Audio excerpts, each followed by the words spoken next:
So he's still going to be around. Kevin Garnett, though, helping to develop DeAndre Jordan, I guess as much as he needs to be developed at this point, Coach. But how helpful can it be for a guy like KG out there with the Clippers?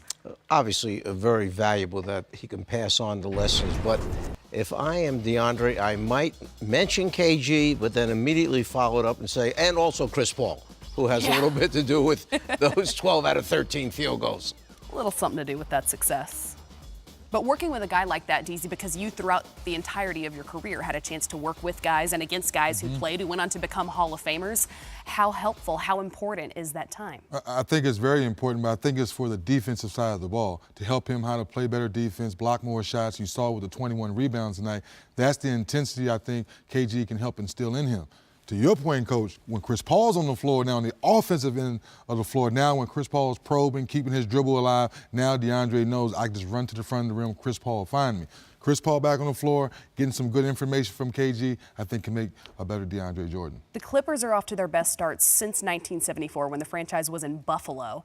Oof. How close do you think, Coach, is this franchise to legitimately competing in the Western Conference? Doc Rivers told me from the beginning of the year he felt this was the best team he's had as far as them having the talent to do it, having the depth to do it. They worked on building up their bench in the offseason, and an actual honest belief within the team that they can go farther than they have in the past. He said they talked about it. I'm not sure they really believed it. Early in the season when they were playing really, really well, he had a real good feeling about the team. They did believe they could have an impact come playoff time. If I can just mention one thing about what you said with Kevin Garnett. Many times, players who have retired will come back and come to a practice or work with the team occasionally, but those players don't really assert themselves like the head coach or the other assistants would like them to. And they have to understand that if you're being invited there and you're being told, yeah, you have the freedom to work with this guy, let's map out what we're doing, let's talk about it, then go out and do it. Don't be afraid to coach him because you now have changed over. You're not playing anymore. You moved into the role of an instructor of trying to help develop these guys.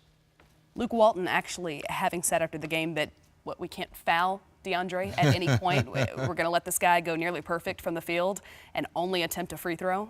At what point do you have to step in there and put a body on him? Well, the only difference that I think Luke, when he watches the tape, Coach, and you attest to this, he's not catching the ball, backing the guy down, going to the basket. He's catching it, nerf hoop, catch it, nerf hoop. It's hard to foul somebody when they're catching the ball and dunking it right away because he's not the traditional big guy posting up in the post. Because the big man is there trying to stop Chris Paul. Right. And now the pass is made, and it's a dunk, as you said, on the lob, and that offside guy is not back there in time, cutting off.